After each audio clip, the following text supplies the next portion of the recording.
तो आप देखेंगे कुल मिलाकर, आप इसका स्क्रीनशॉट ले लीजिए। यह शिक्षण विधियों की सूची है जहां पर आगमन, निगमन, व्याख्यान विधि, विमर्श यानी संवाद विधि, अवलोकन, प्रयोगशाला, परियोजना, समस्या समाधान, प्रदर्शन विधि और है अन्वेषण विधि, खोज आधारित विधि, अनुकरण विधि, मूक प्रदर्शन विधि और अधिगम केंद्रित विधि।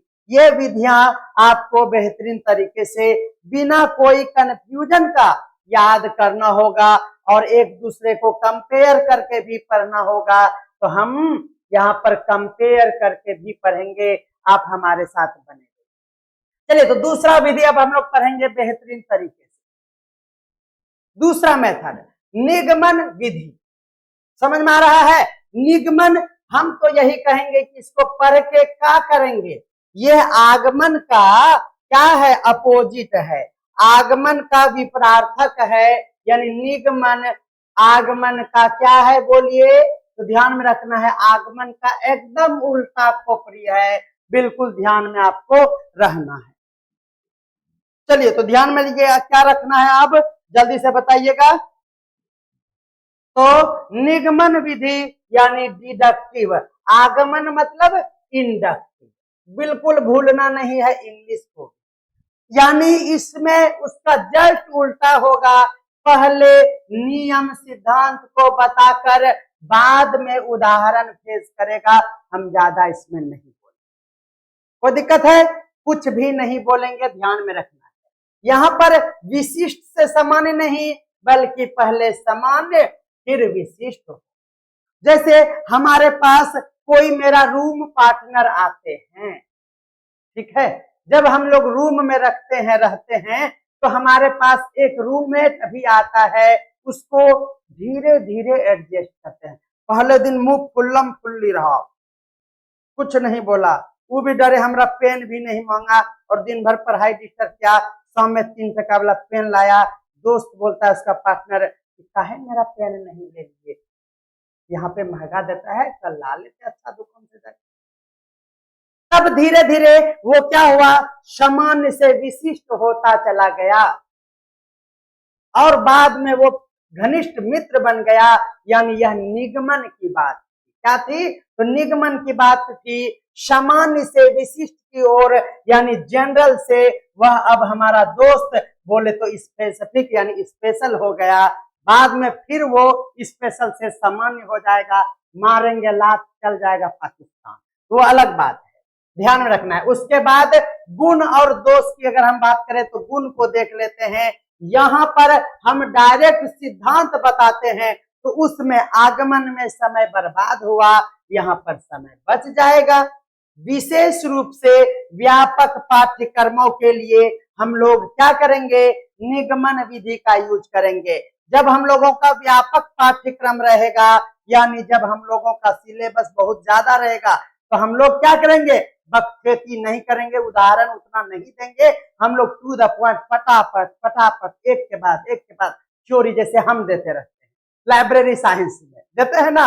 हाँ, तो 1 घंटे में 60 स्लाइड 70 स्लाइड, क्योंकि हमको क्या करना है, समझाते हुए सिलेबस को भी टाइम पे खत्म करना है। ये क्या हो जाता है, समय बचाता है। और विशेष रूप से याद रखना है, व्यापक पाठ्यक्रम के लिए हम किसका यूज करेंगे, निगमन विधि का यूज करेंगे। ध्यान में रखना है, शुरुआती छात्रों के लिए यह बहुत ही उपयुक्त है, जिन्हें दिशा निर्देश की आवश्यकता होती है। शुरुआती छात्र यानी हम उसको कहते हैं कि देखो, पहले तुम्हारे पास कुछ नोट्स होगा, तब ना तुम पढ़ाई शुरू कर पाएगा। इसीलिए हम क्या कहते हैं, पहले उसको थ्योरी लिखा देते हैं, 20-25 पन्ना लिखा दिए, अब उसका मन करता है हाँ अब वो लोग 10 पन्ना अब पढ़ना शुरू करेंगे।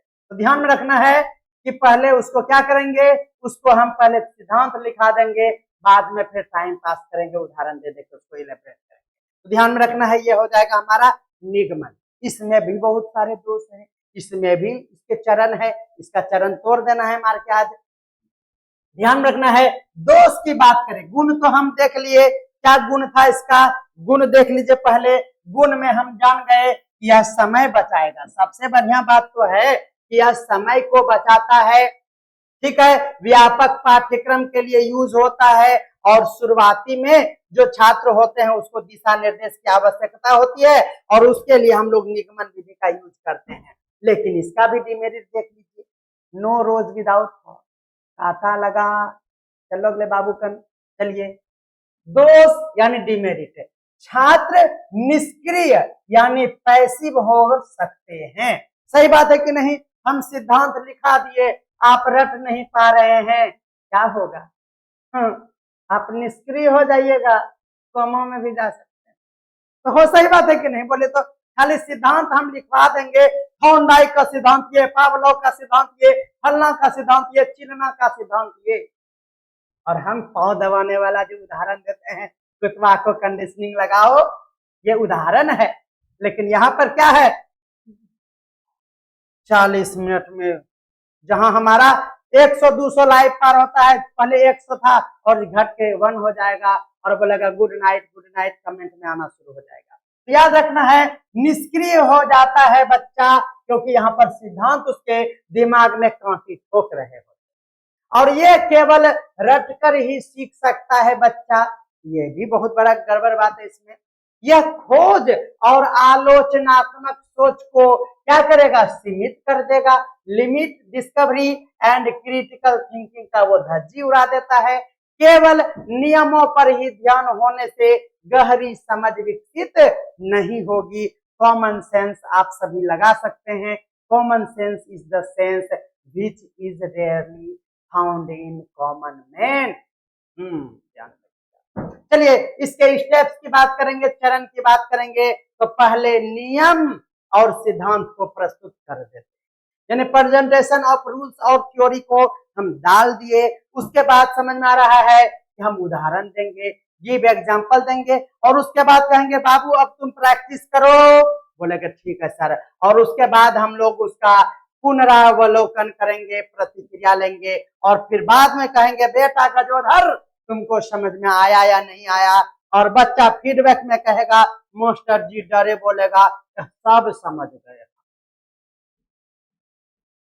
लेकिन बाद में उसको समझ में आएगा कि हम कुछ समझ। ध्यान में रखना है व्याकरण के नियम और गणितीय सूत्र। देखे तो सूत्र को क्या करेंगे हम, ज्यादा इलेबरेट करके क्या करेंगे हम बोलेंगे बाबू गजोधर तुम a + b का whole square a² + 2ab + b², जल्दी से याद कर लो। बोलेंगे यस सर हमको याद है, तो हमने खत्म। यानी गणित के सूत्र के लिए कौन सा मेथड, जल्दी से बताइएगा कौन सा मेथड होगा, जल्दी से। हाउ इज द जोश, जोश को हाई रखना है, याद रखना है आपको। आज से फिर से हम रिचार्ज हो गए हैं, बहुत माथा मेरा खराब किया है ये नेटवर्क और सर्वर, हम छोड़ेगा नहीं। चलिएगा, उपयोग और संदर्भ, यानी समझ में आ गया कि गणित के सूत्र के लिए विज्ञान का जो परिभाषा है